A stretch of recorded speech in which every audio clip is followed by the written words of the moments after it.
আগের দিন ভিডিওটা যেখানে শেষ করেছিলাম তার পরের থেকেই তোমাদের সাথে আবার ভিডিও শেয়ার করছি। তো জামা কাপড় চেঞ্জ করে তারপরে পুচকুসোনাকে আর এখানে শেরুর জন্য দুজনের জন্য আম কেটে নিয়েছি।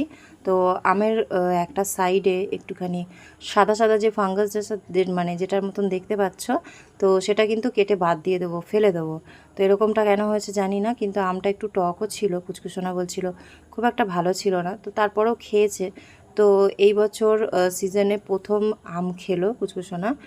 আর তারপরে শুভ চলে আসার পরে ততক্ষণে আমার রান্নাও হয়ে গেছিলো।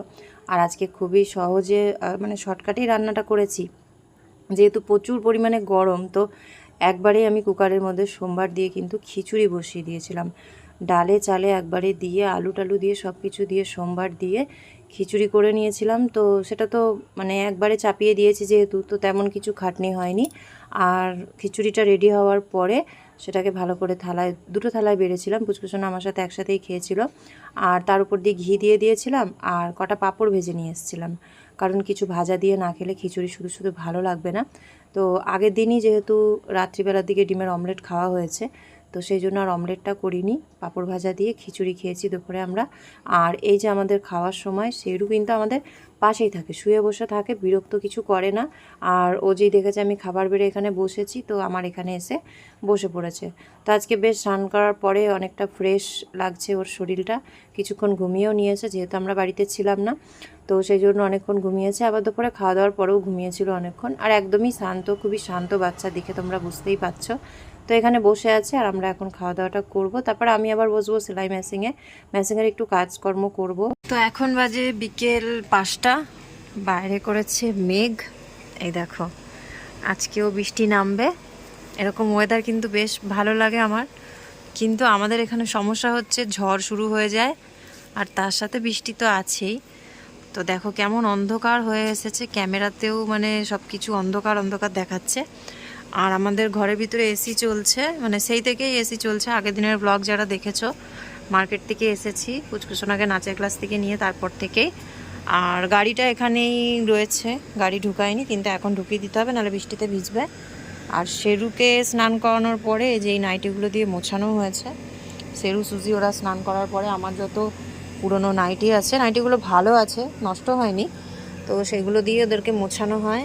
তো এটা একটু ভিজে গেছে, এটা নিচটা ধুতে হবে। যে পুরোটা ধোবো না, নিচটা এরকম ধুয়ে ঘরে একটু মেলে দেবো। এমনি এখন বৃষ্টি হবে, জানি না কি হবে। আর দুটো জামা কাপড় আরও আছে, দড়ির থেকে নিয়ে নিই। আর ওই দেখো সুজি, তো সুজি এখন বেশ কিছু দিন ধরে বাঁধা আছে।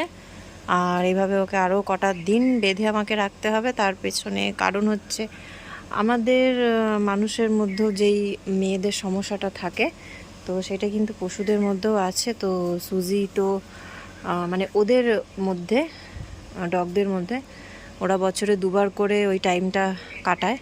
তো সুজি এখন ওই সময়টাই কাটাচ্ছে 21 দিনের জন্য। এখন ওকে খুব মানে খুব সাবধানভাবে রাখতে হচ্ছে। আর ওর এখন হচ্ছে পিরিয়ডস হচ্ছে, তো 21 দিনের টাইম দিয়েছে দাদা, যে 21 দিন চোখে চোখে রাখতে। তার মধ্যে কমে যাওয়ার কথা, আর যদি না কমে তারপরেরটা পরে দেখা যাবে।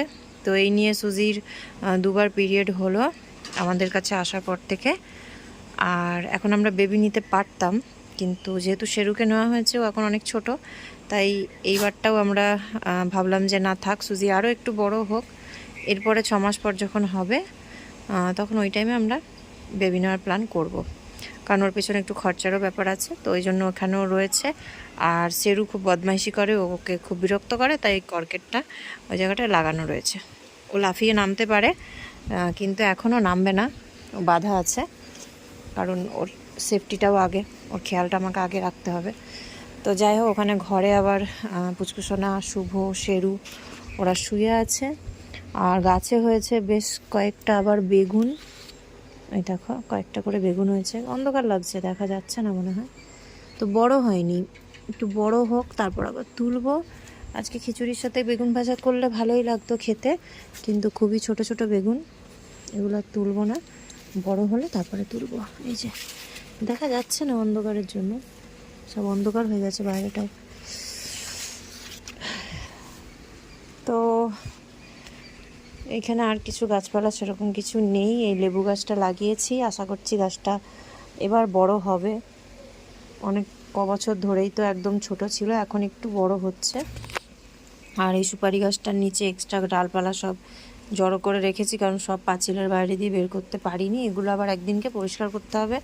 খুব তাড়াতাড়ি কিন্তু ঘাস পাতা হয়ে যায়, আর বৃষ্টির জল পেলে তো তাড়াতাড়ি বড় হয়ে যায়। দেখো আবার জঙ্গল হওয়া শুরু হয়ে গেছে, তো এর মধ্যেই আমাকে এগুলো তুলে দিতে হবে, নাহলে আবার সে আগের মতন জঙ্গল হয়ে যাবে। আর ওই যে লঙ্কা গাছ, বেগুন গাছ আসছে, নতুন নতুন ফুল আসছে গাছে। দেখা যাক ওই গাছগুলোতে বেগুন হয় কি না। আর এই যে নীলকণ্ঠ গাছটা, রোদের তাপে গাছপালা আর ঠিক থাকে না, না মানুষ না গাছপালা। গরমে রোদে সবার অবস্থা খারাপ। এ দেখো গাছের ডাল নিজের থেকেই শুকিয়ে গেছে, এত রোদ পেয়েছে। তো চলো, বৃষ্টি হবে মনে হচ্ছে। এখন তো হাওয়া দিচ্ছে হালকা, বৃষ্টি হোক, হলেই ভালো, একটু ঠান্ডা ঠান্ডা হবে। আর আমি জামা কাপড়গুলোকে নিয়ে ঘরে রেখে দিই। আমাদের কোনো জামা কাপড় নেই, ওগুলো সব কেচে আগেই শুকানো হয়ে গেছে। ওই ঘরে নিয়ে চলে গেছি, ভাঁজ করব। আর এই ঘরটা রয়েছে অন্ধকার, আর একটু পরে এসে লাইটটা জ্বালাবো। আর এই যে সবজিগুলো একদম হাওয়া লাগছে, ভালো আছে খোলা আছে বলে। আজকে রাতে রান্না হবে পনিরের তরকারি। দুপুরবেলাতেই করতাম, কিন্তু যেহেতু বাড়িতে ছিলাম না, আসতে দেরি হয়ে গেছে, আর গরমের মধ্যে কিছু রান্না করতে খুব একটা ভালোও লাগছিল না, তো ভাবলাম যে রাতেই করে নিই। তো পনিরটাকে ফ্রিজ থেকে বার করে নিয়ে আসলাম। আর এটা কিন্তু লোকাল পনির, মানে কোনো প্যাকেজিং দেখতে পাচ্ছ না তোমরা, কারণ এটা একটা সিম্পল সাদা প্যাকেটের মধ্যে দিয়েছিল। এটা একদম লোকাল পনির। তো পনিরটাকে বের করে নিয়ে এসে অনেকক্ষণ রেখেছিলাম, আর এদিকে ভাতও বসিয়ে দিয়েছিলাম। আর ভাতটা বসিয়ে দিয়ে তারপরে এখানে আমি সবজি টবজি কেটে নিচ্ছি। সবজি বলতে পটল ভাজা করব, যেহেতু টাটকা টাটকা পটল, মাঠের জমির পটল, বুঝতেই পারছো খেতে একদমই মানে কচি। যতই বড় বড় হোক না কেন, তবু কিন্তু ভেতরে বীজগুলো সেরকম একটা বড় হয়নি, একদম নরম। তো ভাবলাম কটা পটল ভাজি আর তার সাথে পনিরের তরকারি করি। তো পনিরের জন্য আমি আলু, পেঁয়াজ সব কিছু, আদা রসুন টসুন সব কেটে নিচ্ছি, আর পটলটাও আগে কেটে নিয়েছি। তবে খুব বেশি পটল করব না, যেহেতু রাতের টাইম, তো 2-3 পিস করে যাতে ভাজা খাওয়া হয় সেরকমভাবেই করব। আর তোমাদেরকে বলেছিলাম না যে বৃষ্টি হবে, তো বৃষ্টি একদমই হয়নি, এক ফোঁটাও বৃষ্টি হয়নি। কিন্তু হ্যাঁ, বিদ্যুৎ প্রচুর পরিমাণে চমকাচ্ছিল, কারেন্ট যায়নি, কোনো প্রবলেম হয়নি। ওই বাইরে যেটুকু একটু মেঘলা হয়েছিল, আর তার সাথে বিদ্যুৎ চমকাচ্ছিল। তো দুপুরে খাওয়া দাওয়া করার পরে বাইরের ওয়েদারটা তোমাদের সাথে শেয়ার করার পরে আমার 7টার মধ্যে, মানে সন্ধ্যে 7টার মধ্যে কাজকর্ম কমপ্লিট হয়ে গেছিলো। আমি ব্লাউজ যতটা করার কমপ্লিট করে রেখে দিয়েছিলাম। তারপরে এতটাই মানে ঘুম পাচ্ছিল যে তোমাদেরকে বলে বোঝাতে পারবো না, যে না শুয়ে আর পারলাম না। আর একভাবে কাজ করাতে মাজাতেও একটু সমস্যা হয়, মাজা ধরে যায়, আর আমার পা ফুলে যায়। এটা হয়তো বেশিরভাগই যারা মেশিন চালাও তারা জানবে, যে পাটা কিন্তু ফুলে যায়, রস টানে পায়ে, কম বেশি সবারই এটুকু হয়ে থাকে। তো মানে এতটাই ঘুম পাচ্ছিল যে ঘুমিয়ে পড়েছি। আর 7টার সময় ঘুমিয়ে তারপরে 8টার সময় উঠেছি, 1 ঘন্টার মতন ঘুমটা হয়েছে। আর উঠে আমি মানে চমকে উঠেছি যে কি জানি কতটা রাত হয়ে গেল, এখনও তো রাতের কোনো রান্নার ব্যবস্থাই নেই, কারণ দিনে যা করেছিলাম খিচুড়ি সে তো খাওয়া হয়ে গেছে আমাদের দিনে। তো তাড়াতাড়ি করে মানে ভাবনা চিন্তা করলাম যে চলো পনিরটা আছে, পনিরটাই করি, যেটা দিনে করতাম সেটা রাতেই করি, যতটুকু যা খাওয়া হবে, তারপরে থাকলে পরে কালকে তো আবার দুপুরে অল্প করে হয়ে যাবে সবার। তো সেই জন্য পটল ভাজা আর করছি পনিরের তরকারি। তো এক এক সময় সারা দিন কাজ করতে করতে, মানে সেই সকাল 5টা 5:30টায় ঘুম থেকে ওঠার পরে ভিডিও তো না করি বা করি, যাই করি না কেন তাতে কোনো কিছু নয়, কিন্তু সংসারের কাজটা তো করতেই হবে টাইম টু টাইম। তো তখন থেকে নিয়ে রাত্রির 12টা 1টা, কখনো 1:30 2টোও বেজে যায়। যখন কাজ করার পরে বিছানাতে শুই, তখন মনে হয় যেন একবারে দেয়ালে পিঠ ঠেকে গেছে, মানে আর পারছি না, মানে শরীর আর দিচ্ছে না, একদম শরীর ছেড়ে দেয়। তার পরের দিনকে আবারও সেই সকালবেলা ঘুম থেকে উঠতেই হবে, সেই একটা তাড়া থাকে সকালবেলা ঘুম থেকে ওঠার পরে। তো প্রত্যেক দিন দুপুরে না ঘুমালে বা তাড়াতাড়ি রাত্রেবেলা না ঘুমালে শরীরে একটু সমস্যা হয়। আর সংসারে যদি অভাব থাকে তাহলে এগুলো তো হাজার কষ্ট হলেও আমাদেরকে মেনে নিতেই হবে, অভ্যাস করতেই হবে, কারণ কাজটা খুবই দরকার। তাতে যত অল্প ইনকামই হোক না কেন, ওই ইনকামটুকুও তো আমাদের সংসারের কাজে আসবে বা হেল্প হবে। এটাই হচ্ছে সবথেকে বড় একটা আশা, যে কাজটা আস্তে আস্তে আমি আরও বেশি করতে পারবো। এখন যতটা পরিমাণে করি তার থেকে একটু বেশি পরিমাণে করতে পারবো। তো মানে একদমই বলতে পারো যে মানে শরীর যখন চলে না তখন আর ভালো লাগে না, রান্না বান্না তারপরে ভিডিও করা কোনো কিছুই ভালো লাগে না, কিন্তু তারপরেও করতে হবে এই কাজটাকেও কন্টিনিউ করতে হবে, এটাও বন্ধ রাখলে হবে না, যেহেতু তোমরা আমাদেরকে সবাই খুব ভালোবাসো, আমাদের ভিডিও দেখো। ভিউজ যেটুকু হয় সেটা কোনো ব্যাপার না, কিন্তু রেভিনিউ যেটা জমছে তাতেই আমি অনেক হ্যাপি। তো আজকে হচ্ছে মাসের 22 তারিখ, কিন্তু এখনও পর্যন্ত কোনো রকমেরই পেমেন্ট এখনও আসেনি। জানি না কবে আসবে, তবে এই মাসেই 2-4 দিনের মধ্যেই চলে আসবে। সেই মানে ভিডিওটাও তোমাদের সাথে খুব তাড়াতাড়ি শেয়ার করব, যেদিন পাবো সেদিনই আমি তোমাদেরকে জানাবো। তো দিনের দিনই ভিডিওগুলো দিচ্ছিলাম, মানে আগের দিনের দিন ভিডিও দিয়েছি, কিন্তু আজকে যে ভিডিওটা করছি সেটা তোমরা পরের দিন পাবে। মানে একটা ভিডিও যদি হাতে না থাকে খুবই সমস্যা হয়। তো ওদিকে পটল ভাজা হয়ে গেছে, এদিকে আলু ভাজাও হয়ে গেছে, আর তার সাথে পনিরটাও কিন্তু ভেজে আমি তার মধ্যে একটু জল দিয়ে রেখেছি, কারণ ভাজা পনিরের মধ্যে জল দিয়ে রাখলে কিন্তু পনিরটা বেশ নরম হয়। আর পনির ভাজার পরে পুচকুসোনাকে বললাম নিয়ে যেতেও, আবার পনির ভাজাটা খেতে ভালোবাসে, মানে পুরো পনিরের তরকারি থেকে পনির তুলে দিলেও কিন্তু সেটাও কিন্তু ওর খুব ভালো খায়, পনিরটা ওর খুব পছন্দের। তো এখানে পেঁয়াজ আর টমেটোটাকে আগে ভালো করে আমি ভেজে নিয়েছি, তারপরে আলু দিয়ে দিলাম।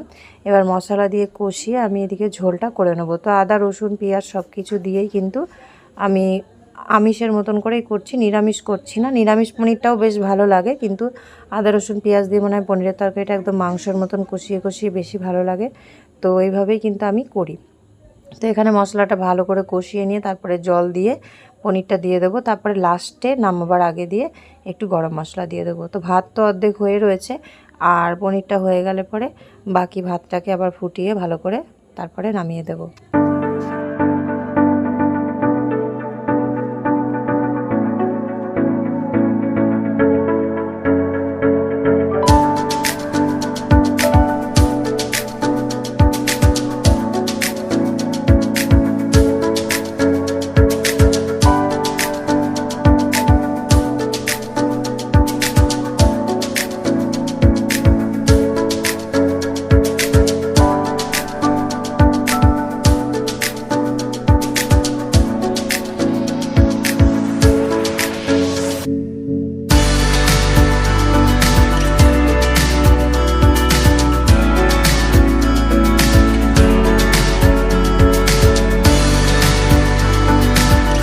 তো এদিকে ঝোলটা ভালো করে ফুটিয়ে নিয়েছি, টকবক করে ফোটার পরে এবার পনিরটা দিয়ে দেবো। আর পনিরটা দেওয়ার পরে বেশ কিছুক্ষণ ফুটাবো, তো সেই কারণেই কিন্তু জলটা একটু বেশি দিয়েছি পনিরে। আর রাত্রিবেলা যেহেতু এক তরকারি খাবার, তো একটু ঝোলটা তো লাগবেই, একদম মাখা মাখা করলে তো অসুবিধা হবে খেতে। তো ওই জন্য একটু ঝোল রেখেছি, আর ভালো করে ফুটিয়ে নিয়ে তারপরে সবার শেষে কিন্তু একটু হালকা একটু গরম মশলা দিয়েছিলাম, কারণ গরম মশলাটা আমি খুব একটা ইউজ করি না রান্নাতে, গরম মশলা ছাড়াই রান্না করার চেষ্টা করি, কারণ এখন গরমের টাইমে গরম মশলাটা খাওয়াটা আমাদের শরীরের জন্য কিন্তু একটু খারাপ, সেই কারণে।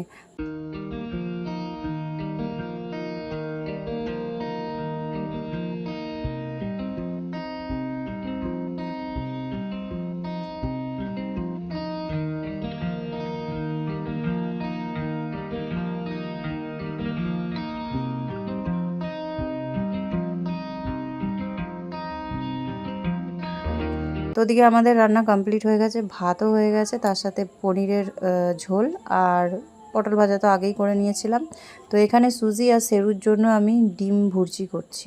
তো ওদের জন্য আমি ননস্টিকের এই প্যানগুলোর মধ্যে কিচ্ছু না, তেল ঠেল কিচ্ছু না, শুধুমাত্র ডিমগুলোকে ফাটিয়ে দিয়ে দিই, ডিমগুলোকে ভাজা ভাজা করি, কারণ সবসময় ডিম সেদ্ধ দিয়ে ভাতটা খেতে ওদেরও ভালো লাগে না, সেটা বুঝতেই পারি, একঘেয়েমি হয়ে যায়। তো একটু মুখে যাতে ওদের টেস্টটা অন্যরকম লাগে, তো সেই জন্য কিন্তু আমি এভাবে ডিমগুলোকে ননস্টিকের কড়াইয়ের মধ্যে ভেজে দিই, কারণ নর্মাল কড়াইয়ে ভাজলে পরে কিন্তু ডিম বেশিরভাগ লেগে যায়, যেহেতু তেল ছাড়া ভাজা হয়।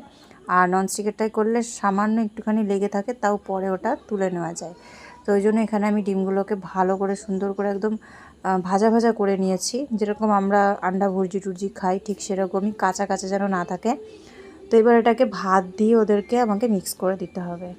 তো ভাত উবুর দেওয়ার আগেই আমি ওদের জন্য থালার মধ্যে ভাত বেড়ে নিয়েছিলাম, জল দিয়ে ভাতটাকে ভালো করে একটু ধুয়েও নিয়েছি যাতে তাড়াতাড়ি ঠান্ডা হয়ে যায়। আর তারপরে আন্ডা ভুর্জিটা দিয়ে ভালো করে চটকে ওদেরকে খেতে দিয়ে দেবো। তো ওদের রাতের ডিনারে আজকে রয়েছে ভাত আর আন্ডা ভুর্জি, আর আমাদের পটল ভাজা, পনিরের তরকারি আর ভাত। তো আজকের ভিডিওটা আমি এই খাবার দাবার দিয়ে তোমাদের সঙ্গে শেষ করছি। খুব বেশি বড় করতে পারিনি যেহেতু সন্ধ্যের থেকে ভিডিওটা করছি। আর পুচকুসোনার নাচের ভিডিও তোমাদেরকে তো আমি আগেই দিয়ে দিয়েছি, যেহেতু ওই ভিডিওটা গান সমেত তোমাদেরকে দিয়েছি, তো সেই কারণে ওই ভিডিওটা আলাদা করে দিয়েছি, কারণ ওটার মধ্যে কোনো রকমের ইনকাম হবে না, ওটা কপিরাইট চলে আসবে। কিন্তু তোমরা যাতে নাচটা দেখতে পারো কি গানের উপর নাচটা হচ্ছে সেটা দেখাবার জন্যই কিন্তু আমি আগেই তোমাদেরকে ওই ভিডিওটা দিয়ে দিয়েছি। তো সেটা তো পুচকুসোনা রবিবার দিনকে নাচটা করেছিল, আর এটা কিন্তু শনিবার দিন মানে দুপুর থেকে ভিডিওটা শুরু করেছিলাম। তো আজকে ভিডিওটা কেমন লাগলো অবশ্যই কিন্তু কমেন্ট করে জানিও। তোমরা তো কমেন্ট করে জানিয়েছোই যে পুচকুসোনার নাচটা খুব ভালো হয়েছে, তার জন্য সবাইকে থ্যাংক ইউ সো মাচ। আর আজকের ভিডিওটা কেমন হয়েছে অবশ্যই তোমরা কমেন্ট করে জানিও। তো দেখা হচ্ছে কালকে তোমাদের সাথে নতুন একটা ব্লগে, নতুন একটা ভিডিওতে। সবাই ভালো থেকো, সুস্থ থেকো, সাবধানে থেকো, আর সবসময় নিজেদের খেয়াল রেখো। Take care, good night, by.